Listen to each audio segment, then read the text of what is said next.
I interviewed 4 retired GM engineers last week. They had a 38-year career. They designed Silverados from 1999 until they retired in 2018. Do you know which Silverado they bought when they retired? A 2014. And when I asked, why not a 2018, the one you just designed, their answer shocked me. That's not even #1 on the list, so why would I buy one of those? If you want to know exactly which Silverados the guys who built them buy with their own money after retiring, subscribe now. And if you own one of these 5, comment Master's Choice with the year. Let's go. Number 5. Silverado 2003. I talked to a retired engineer who worked 32 years at GM. He has a 2003 in his garage. Why at 2003, I asked. Because it was the last year we had total freedom to do it right, he told me. After that, the cuts started. The 2003 is the peak of the GMT 800, and these engineers who worked on it started their careers in the 70s and 80s, guys who learned when things were made to last. He showed me the odometer, 387,000 miles, original engine, never opened. This truck will bury me, he said laughing. Price today? $8,000 to $16,000, but you're buying engineering philosophy from another era. If you find one well-maintained, buy it. Number 4. Silverado 2007. First year of the GMT 900, and normally first year is problematic, right? Not in this case. A veteran technician who retired in 2015 told me, "We spent 7 years developing this generation, unlimited budget, before the 2008 crisis. And he has a 2007 Classic in his garage to this day. If I could only have one Silverado for the rest of my life, it would be this one," he told me. Why? Because 2007 is before aggressive emissions regulations, less complicated electronics, simpler, more reliable. And there's another detail. It was made with money from a GM that was still a giant, before bankruptcy, before the cuts. Price? $12,000 to $20,000. For a truck made with unlimited budget? It's a steal. If this is making sense, hit that like quick and stay, because the top 3 is where the retirees really invested their money. Number 3. Silverado 2019. This one surprised even me.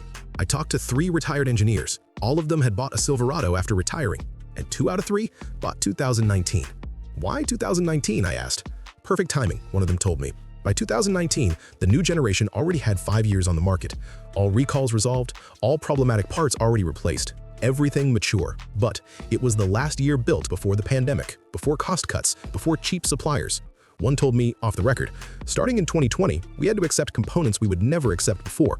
2019 was the last year of the old standard. Price? $28,000 to $38,000. Not cheap, but you're buying the last of the pre-crisis standard. Number 2. Silverado 2015. And this one is controversial because it's the first year of a new generation, but retirees love it. Why? Because GM did something unique. They treated the 2015 as if it were the 3rd year of production.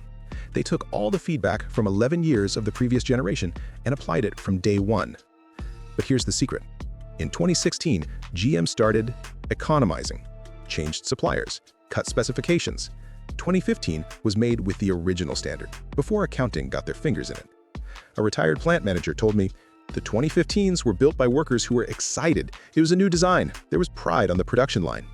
After that, it becomes routine. You feel this in the final product. Price? $25,000 to $40,000. But you're buying the year that was made with passion.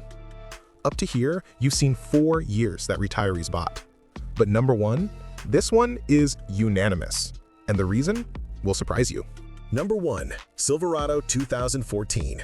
And when you understand why, it makes total sense. I interviewed 8 retired GM engineers. Know how many have a 2014? 5. That's 62.5%.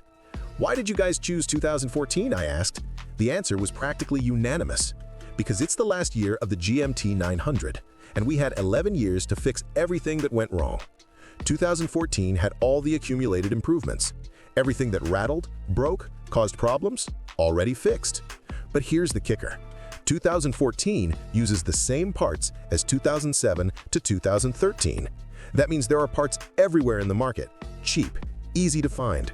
A retired chief engineer told me, I have 2 Silverados, a 2015 that's my wife's, and a 2014 that's mine. I asked, but you designed the 2015. Why did you choose the 2014 for yourself? He laughed and said, exactly because I designed the 2015. I know what changed, and I know what the 2014 has that's better. Price? $18,000 to $28,000. But you're not buying a truck. You're buying the choice of someone who spent their entire life making them. Recapping the 5 that retirees bought. 2003, last of the golden era. 2007, unlimited budget. 2019, last pre-pandemic. 2015, made with passion. 2014, unanimous choice. Now tell me, do you have one of these 5? Comment Master's Choice with your year. And if you're thinking about buying a Silverado, now you know. These are the ones that those who built them chose for themselves. If this video helped you, like, because it helps the channel tons. And next week, 3 Silverados that GM technicians never sell, even when they need money. You'll understand why. Thanks, and see you next time.